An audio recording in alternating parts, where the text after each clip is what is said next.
Welcome back once again to all my dear student. तो हम कर रहे हैं अपनी कॉमर्स की जर्नी को पूरा 12th accountancy from the examination point of view. सारे के सारे चैप्टर को बहुत ही आसान तरीके से आपको समझा दिया जा रहा है and we will take the questions also. So for that next chapter हमारा है वो है retirement and death of a partner. Next topic है, इसके अंदर दो चीज है, रिटायरमेंट है और डेथ ऑफ अ पार्टनर है। दोनों के कॉन्सेप्ट जो है वो बिल्कुल सेम चलते हैं, केवल लास्ट में थोड़ा सा डिफरेंस है in case of death of a partner. So let us start without wasting the time. सबसे पहले देखते हैं कि हमारा लर्निंग ऑब्जेक्टिव क्या है और इस चैप्टर में हमको टोटल कितनी सारी चीजों को पढ़ना है या कितनी सारी चीजों को जानना है। पहला, meaning of retirement of a partner. Second, new profit sharing ratio calculate करना ऑफ अ रिमेनिंग पार्टनर और कंटिन्यूइंग पार्टनर आफ्टर रिटायरमेंट और डेथ ऑफ अ पार्टनर। यहाँ पर जो कॉन्सेप्ट चलेगा रिटायरमेंट और डेथ दोनों का सेम रहेगा। नेक्स्ट है gaining ratio of the remaining partners. Next है आपके पास valuation and accounting of goodwill of the retirement on the retirement of a partner retirement, और यहाँ पर डेथ का भी कॉन्सेप्ट सेम चलेगा। फिफ्थ है आपके पास revaluation of assets and reassessment of liabilities on the retirement and death of a partner. Sixth है आपके पास एडजस्टमेंट ऑफ रिजर्व्स एक्यूमुलेटेड या अनडिस्ट्रीब्यूटेड प्रॉफिट और लॉस। सेवेंथ है determination of amount due to the retiring partner. Eighth है आपके पास methods of payment of amount due on retiring partners. और नाइन्थ है आपके पास adjustment of capital of the remaining और continuing partner in the new profit sharing ratio. So these are the 9 topics that we have to study in the retirement and death of a partners. So let us start each and everything in a very crystal clear way. The first आपके पास जो concept आ रहा है वो है retirement of a partner. तो retirement का meaning क्या होता है? Retirement of a partner means reconstitutions of the firm under which the old partnership agreement comes to an end। जो भी पुराना पार्टनरशिप एग्रीमेंट है वो एंड हो जाएगा और एक नया पार्टनरशिप एग्रीमेंट तैयार होता है। And new partnership agreements between और अमंग द पार्टनर्स और remaining partners come into existence. So this is the meaning of retirement of a partners. However the firms continue, firm बंद नहीं होगा लेकिन पार्टनर के बीच में जो रिलेशंस है वो बदल जाएगा। नेक्स्ट हमारे पास कितने सारे एडजस्टमेंट करने पड़ते हैं। Adjustment required on the retirement और यहाँ पर डेथ ऑफ अ पार्टनर, दोनों के जो कॉन्सेप्ट है वो बिल्कुल बिल्कुल सेम रहेंगे। तो क्या क्या एडजस्टमेंट करना है? Number 1, determining new profit sharing ratio and the gaining ratio. Valuation of accounting of goodwill. Third है revaluation of assets and reassessment of liabilities. Fourth है रिजर्व्स एंड अनडिस्ट्रीब्यूटेड प्रॉफिट या एक्यूमुलेटेड प्रॉफिट और loss. Fifth है आपके पास determination of the amount due to retiring partner और death का भी आपका सेम रहेगा। सिक्स्थ है आपके पास adjustment of capital if so agreed, अगर क्वेश्चन में बोलता है तो हम उसको भी ट्रीटमेंट कर देंगे। सबसे पहला नेक्स्ट टॉपिक आपके पास है वो है new profit sharing ratio. What is the new profit sharing ratio? New profit sharing ratio on the retirement of a partner is the ratio in which remaining और continuing partner will share the profit and losses in future. Future में जो भी remaining partner बचा रहेगा after retirement और death of a partner, वो अपने profit को कैसे शेयर करेंगे यहाँ पर उसके बारे में कहा गया है। The theory is this one. Formula क्या रहेगा? New profit sharing ratio is equal to old profit share plus profit taken और एक्वायर्ड फ्रॉम द रिटायरिंग और डेथ ऑफ अ पार्टनर। जो भी पार्टनर छोड़कर जा रहा है, रिटायर हो रहा है, डेथ हो रहा है, उसकी भी शेयर जो है पार्टनर को मिल जाएगा। दोनों को आप कंबाइन कर देंगे, that means old share plus acquired, वो बन जाएगा आपके पास न्यू प्रॉफिट शेयरिंग। नेक्स्ट आता है gaining ratio. Gaining ratio is increase in the profit share after retirement of a partner as a result of taking profit share. दूसरे से जो प्रॉफिट शेयर हमने लिया जिसकी वजह से हमारा प्रॉफिट शेयरिंग रेशियो का जो इंक्रीज होगा यहां पर कहा जाता है उसको द गेनिंग रेशियो। नेक्स्ट आपके पास आता है valuation and accounting of the goodwill. Retiring partner is entitled to his share of the goodwill. जो पार्टनर छोड़कर जा रहा है वो अपने हिस्से का गुडविल भी लेकर जाएगा, क्योंकि वो इतने साल से मेहनत किया है और उसकी वजह से जो गुडविल जनरेट हुआ है, यानी कि सेल्फ जनरेटेड गुडविल जनरेट जो हुआ है, उसमें भी जो रिटायरिंग पार्टनर है उसका एक काफी बड़ा हिस्सा या शेयर रहता है, वो भी अपने साथ लेकर जाएगा। The continuing partner gain in the profit share compensate. जो भी कंटिन्यूइंग पार्टनर है वो जो रिटायरिंग पार्टनर है उसकी प्रॉफिट शेयरिंग रेशियो लेता है या उसके प्रॉफिट शेयर लेता है, जिसकी वजह से जो कंटिन्यूइंग पार्टनर है या रिमेनिंग पार्टनर है वो रिटायरिंग पार्टनर को उसको कंपनसेट करता है by the help of the गुडविल्स। Next आपके पास है रिटायरिंग पार्टनर की गुडविल कैसे करके कैलकुलेट करेंगे? How we will calculate the retiring partner's goodwill? Retiring partner's share, retiring partner share of the goodwill is the value of the firm's goodwill multiply the profit share of retiring partner. Retiring partner का जितना भी profit sharing ratio रहेगा और firm की goodwill रहेगा उसके यहां से by with the help of this formula we will calculate the whole things. Next आपके पास रहता है गुडविल का ट्रीटमेंट कैसे करके करेंगे। इन दिस केस बहुत ही सिंपल सी है, कुछ कंडीशंस है। When goodwill does not exist in the books of account, जब गुडविल एग्जिस्ट नहीं करेगा in the books of account, that means there will be if there is no purchased goodwill, entry रहेगा gainings partner capital account debit to retiring partners capital account.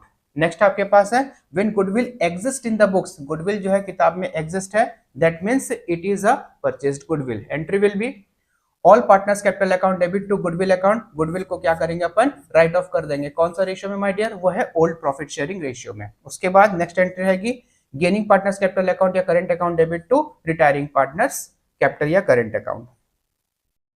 Sacrificed by the continuing partner और partners along with the retiring partner, अगर कोई एक partner मान लीजिए मानते हैं कि जो कंटिन्यूइंग पार्टनर में से भी एक पार्टनर क्या कर रहा है, सैक्रिफाइस कर रहा है या उसकी प्रॉफिट शेयरिंग कम होती है, तो क्या होगा gaining partners capital account debit to retiring partner to sacrificing partners capital account.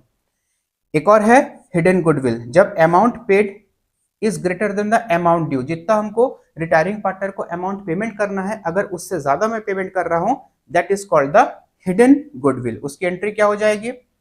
Gaining partners capital या current account debit to retiring partners capital account. Next आता है टॉपिक, वो है revaluation of assets and reassessment of liability in case of retirement and death of a partner। Retirement और death of A partner के case में revaluation of assets and liability किस प्रकार से होगा। सेम इसके कॉन्सेप्ट भी हम पहले पढ़ चुके हैं। इसके अंदर दो कहानियां हो सकती है। The partner may decide to number 1 record the revise changes, that mean जो भी एसेट्स और लायबिलिटी के वैल्यू में जो चेंजेस आया है उसको हम रिकॉर्ड करेंगे कहां पर? बैलेंस शीट में। दूसरा not recorded the revise changes, दूसरी कंडीशन ये हो सकती है कि हम रिवाइज जो वैल्यू है उसको अपने बैलेंस शीट में ना शो करें। तो जब हमको शो करना है then we have to pass this entry. Accounting entries for revaluation है, पहला for increase in the value of assets, assets account debit to revaluation account, decrease in the value of assets, revaluation account debit to assets account, increase in the amount of liability, revaluation account debit to liability account, decrease in the amount of liability, liability account debit to revaluation account. For recorded unrecorded assets, unrecorded assets account debit to revaluation account, unrecorded liability के लिए है revaluation account debit to unrecorded liability account. After that we have to prepare a ledger, हमको जो है revaluation का laser prepare करना है। इसके लेजर से हमको दो बातें पता चलेंगी, या तो प्रॉफिट होगा रिवैल्यूएशन से या लॉस होगा। अगर प्रॉफिट होगा तो revaluation account debit to partners' capital या फिर करंट अकाउंट, ये डिस्ट्रीब्यूट होता है सभी पार्टनर के बीच में in the old profit sharing ratio में। अगर लॉस होता है partners' capital account debit to revaluation account, again the loss will be divided between all the partners in the old profit sharing ratio. Next आपके सामने है वो है एक स्पेसिमेंट्स ऑफ रिवैल्यूएशन अकाउंट, उसका लेजर किस प्रकार से बनेगा। या दिस इज द डीआर, यानी कि this is the DR side and this is the CR side. पहला है assets to assets account, individually अगर एसेट्स की वैल्यू डिक्रीज होती है डेबिट में आएगा। अनरिकॉर्डेड लायबिलिटी, उसके बाद है increase in the amount of reassessment of the liabilities, ठीक है। लायबिलिटीज में अगर इंक्रीज होता है तो partners capital account, remuneration, cash और bank account, expenses to gain, ये जो है this is the balancing figure. Credit side में आ जाएगा एसेट्स अकाउंट डेबिट, अगर एसेट्स इंक्रीज होता है, लायबिलिटी अगर डिक्रीज होगा तो यहाँ आएगा अनरिकॉर्डेड एसेट्स और loss, this is the balancing figure. अगर लॉस होगा it will be in the credit side of the revaluation account, it will be distributed between the partner in their old profit sharing ratio. Next when the revised और change value, जो भी revised assets और liability का जो भी revised value है change हुआ है, अगर हम उसको अपने बुक्स ऑफ अकाउंट में रिकॉर्ड नहीं करना चाहेंगे, we will not record in the revaluation of assets and reassessment of liability का जो इंक्रीज्ड वैल्यू या डिक्रीज्ड वैल्यू आया है, अगर हम उसको रिकॉर्ड नहीं करना चाहेंगे तो this method will be followed. इसके अंदर क्या करना पड़ेगा, सबसे पहले calculate the net effect. Net effect के लिए क्या करना पड़ेगा, increase in the value of assets की अमाउंट यहाँ पर आएगी, उसमें हमको ऐड करना है। Decrease in the amount of liability यहाँ पर लेस करेंगे, decrease in the value of assets यहाँ पर less in the increase in the amount of liability. यहाँ पर जो आपके पास फिगर आएगा, जो आपके पास एक अमाउंट आएगा, that is called the net effect of revaluation account या revaluation of assets and liability. After that second में आपके पास ओल्ड रेशियो, न्यू रेशियो या सैक्रिफाइस और gaining ratio. We have to calculate the sacrificing और gaining ratio. अगर new ratio नहीं दिया है तो कैलकुलेट करेंगे। नेक्स्ट अगला स्टेप है आपके पास calculate the proportionate effect, calculate the proportionate amount of net effect of revaluation. इसके लिए फॉर गेनिंग के लिए gaining profit share into net effect, और सैक्रिफाइसिंग के लिए sacrificing profit share into net effects. अगर गेन होता है तो एंट्री क्या होगी, gaining partners capital account debit to sacrifice sacrificing partners capital account, और अगर लॉस होता तो sacrificing partners capital account debit to gaining partners capital account. So this is the entry we have to pass in this way. Next हमारे पास topic है वो है adjustment of reserves and accumulated या अनडिस्ट्रीब्यूटेड प्रॉफिट और loss. For undistributed reserves या accumulated profit, general reserve account debit, profit and loss account debit, investment fluctuation reserve account debit, workman compensation reserve account debit to partners' capital account. और अगर उसको write off करना है losses को, partners' capital account debit to profit and loss account debit. यहाँ पर DR balance है, that means this will call the net loss to advertisement suspense account debit, sorry to advertisement suspense account. Next आपके पास आता है adjustment of reserves, adjustment of reserve accumulated profit and loss through the partners' capital या फिर current account से। In this way we have to calculate the net effect. तो इसके लिए क्या करना पड़ेगा, नेट इफेक्ट के लिए accumulated profit that is the CR balance of profit and loss amount यहाँ पर आ जाएगा, ऐड करेंगे जनरल रिजर्व, यहाँ पर आ जाएगा उसका अमाउंट, लेस करेंगे accumulated loss that is the DR balance, net loss भी कह सकते हैं, उसकी अमाउंट यहाँ पर आएगी। After the all plus and minus करने के बाद यहाँ पर जो अमाउंट आएगा इसको हम लोग कहते हैं net effect of reserves accumulated profit and losses. In the next step यानी कि स्टेप नंबर 2 में क्या करेंगे हम लोग, वी विल कैलकुलेट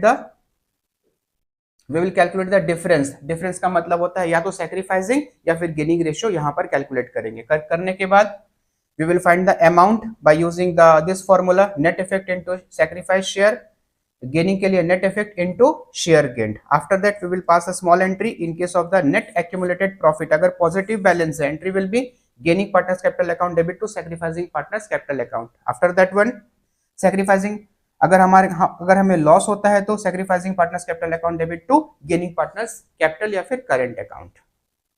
नेक्स्ट अगला जो टॉपिक है बहुत ही सिंपल से छोटा सा, इसके ऊपर क्वेश्चन बिल्कुल बहुत अच्छे से पूछा जा सकता है आपके बोर्ड एग्जामिनेशन में। Amount due to retiring partner, मतलब जो रिटायरिंग पार्टनर है, जो पार्टनर हमारे बिजनेस को छोड़कर जा रहा है या फर्म को छोड़कर जा रहा है, उसके हिस्से का, उसका शेयर का कितना पैसा उसका बनेगा। सो फॉर दिस वन जो उसको मिलने वाला है पैसा, entries that increases the claim of the retiring partner. Retiring partner का क्लेम जो भी चीज इंक्रीज करता है वो हम पहले लिखेंगे, उसके बाद उसका डिक्रीज का भी लिख देंगे। सबसे पहले opening credit balance of the capital और करंट अकाउंट, सेकंड उसमें ऐड करेंगे share of the gain of the profit that is revaluations और रिवैल्यूएशन ऑफ एसेट्स और लायबिलिटी से जो गेन हुआ है वो, share of the reserves and accumulated profit, share of the goodwill of the firm, उसके हिस्से का गुडविल, जो पार्टनर छोड़कर जा रहा है या रिटायर हो रहा है या डेथ हो रहा है उसके हिस्से का गुडविल। नेक्स्ट है आपके पास share of the profit up to the date of his retirement, अगर साल के बीच में रिटायर हो रहा तो up to, from the last balance sheet up to the date of retirement उसका शेयर निकालना है।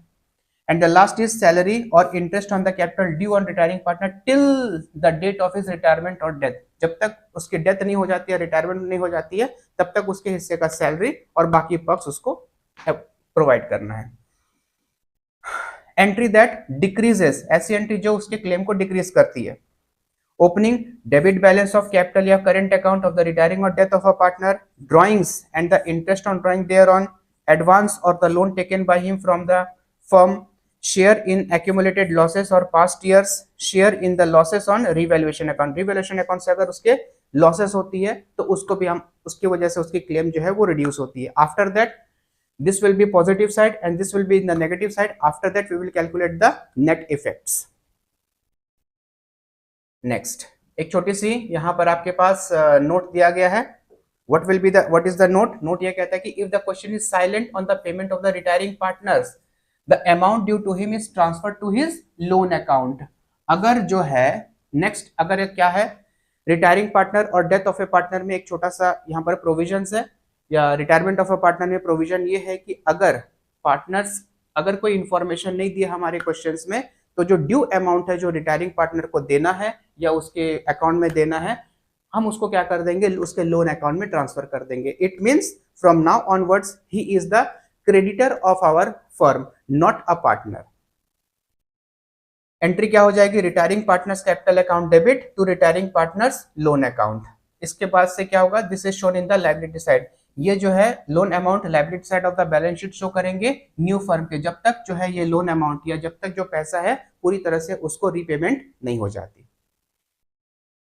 नेक्स्ट है, जो भी आपके पास आउटस्टैंडिंग बैलेंस बची हुई है, द आउटस्टैंडिंग बैलेंस लेफ्ट, उसका क्या करना पड़ेगा, वी हैव टू पे the interest unless agreed otherwise the retiring partner will get the interest 6% per annum on the outstanding amount। जो भी अमाउंट बचा हुआ है, जो भी हमने अभी तक पूरा पेमेंट नहीं किए हैं, उस अमाउंट का हमको इंटरेस्ट कैलकुलेट करके उसको देना है। अच्छा, नेक्स्ट आपके पास आता है, अच्छा, he may take the interest instead of interest share of the profit। वो प्रॉफिट का भी शेयर ले सकता है अगर उसको इंटरेस्ट नहीं चाहिए होगा तो। That will be mention in the question, वो क्वेश्चन में जो है वो मेंशन कर दिया जाएगा। नेक्स्ट आपके पास है वो है method of payment due to the retiring partner. जो भी रिटायरिंग पार्टनर्स है उसको किस प्रकार से पैसा जो उसका बनता है या ड्यू अमाउंट है, how we will pay to them, कैसे पे करेंगे। दो तरीका है, एक है पेमेंट इन लमसम और पेमेंट इन इंस्टॉलमेंट। या तो एक साथ पैसा देने पर पेमेंट इन लमसम होता है, और अगर इंस्टॉलमेंट में पैसा देते हैं तो वो जाएगा सेकंड मेथड में, payment in instalment. Payment in lump sum के लिए एंट्री बहुत ही सिंपल है, retiring partners capital account debit to cash या फिर बैंक अकाउंट। उसके सारे के सारे जो पैसा है, that means the money due to the retiring partner, all is paid to him at once.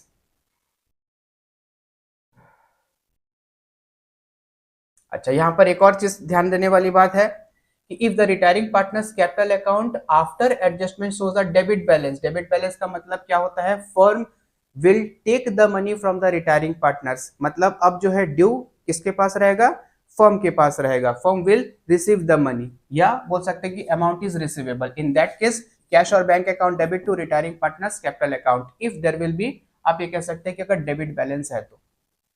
Next, अगर पेमेंट अगर इंस्टॉलमेंट में होता है, then what will be the effect. Situation क्या है, amount due is transfer to the retiring partners loan account. तो पहला step में क्या करना पड़ेगा, रिटायरिंग पार्टनर्स के ड्यू अमाउंट को कैलकुलेट करना है। उसके बाद retiring partners capital account debit to retiring partners loan account. First step में क्या करेंगे, जो रिटायरिंग पार्टनर का ड्यू अमाउंट है उसको रिटायरिंग पार्टनर के लोन अकाउंट में ट्रांसफर कर देंगे। नेक्स्ट, इंटरेस्ट कैलकुलेट करेंगे, interest to retiring partners loan account.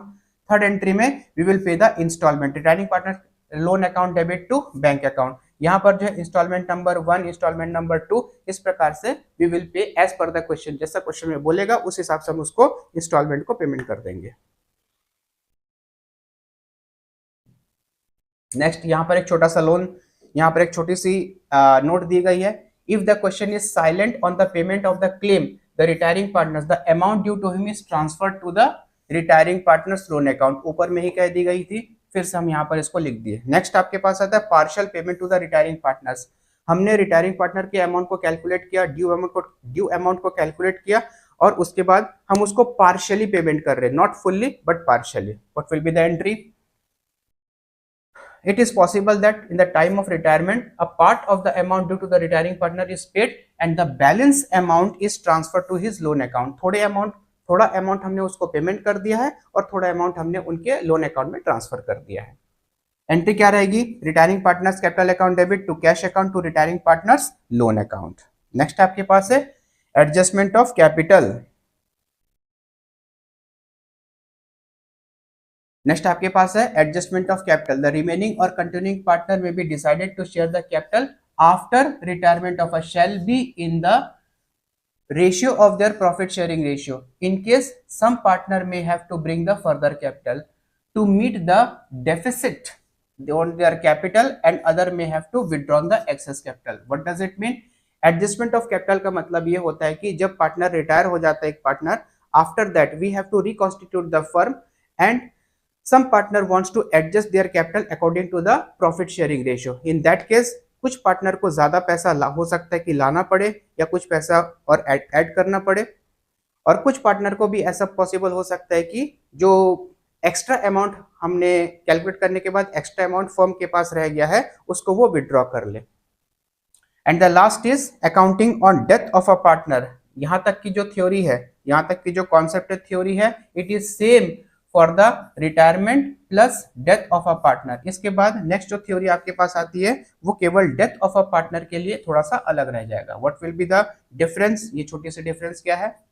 When the share of the profit or loss is estimated, in that case the deceased partner, जो partner की death हो रही है उसका शेयर ऑफ प्रॉफिट हम लोग क्या करते हैं? एस्टिमेट करते हैं on the basis of number 1 on the basis of the time, on the basis of the turnover. ये दोनों के बेस पर जब उनकी डेथ हो रही है from the last balance sheet till the date of his death we have to calculate the estimated profit या loss of this person.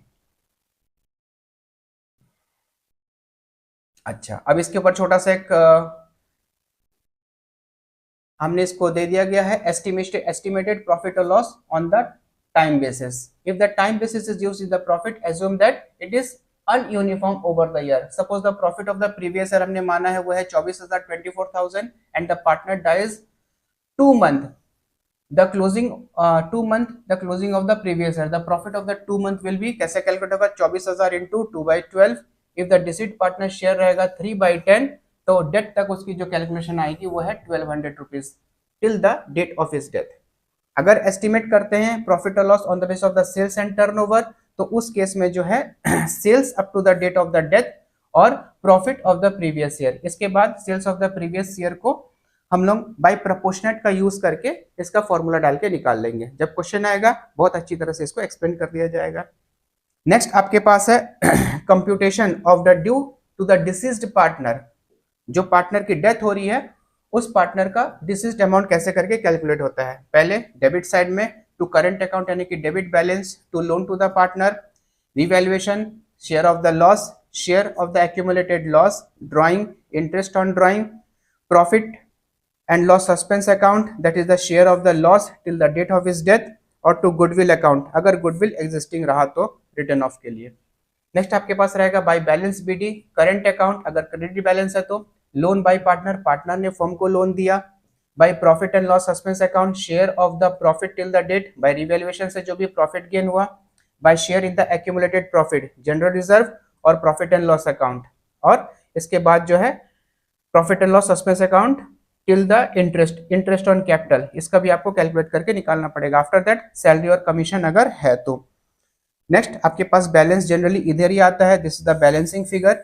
It means the amount due, amount जो है रिटायरिंग या फिर डेथ ऑफ अ पार्टनर का amount बचेगा और उसको जो है लास्ट में उसको पेमेंट कर देते हैं। सो थोड़ा सा चीज और बच गया है। जनरल एंट्री क्या हो जाएगा at last? The general entry will be deceased partner capital account debit to deceased partner executor account. Executor का मतलब होता है जिस पार्टनर की डेथ हो रही है उसका अमाउंट या पैसा किसके पास जाएगा after his death, that is called the executors, या फिर एग्जीक्यूटर अकाउंट में सारे के सारे पैसे को ट्रांसफर कर देते हैं। So I hope everybody enjoys this classes. Thank you for this one. मिलते हैं अगले क्लास में जिसमें हम डिसोल्यूशन को पूरी कंप्लीट कर देंगे within a very short period of time. Thank you and have a nice day to all of you.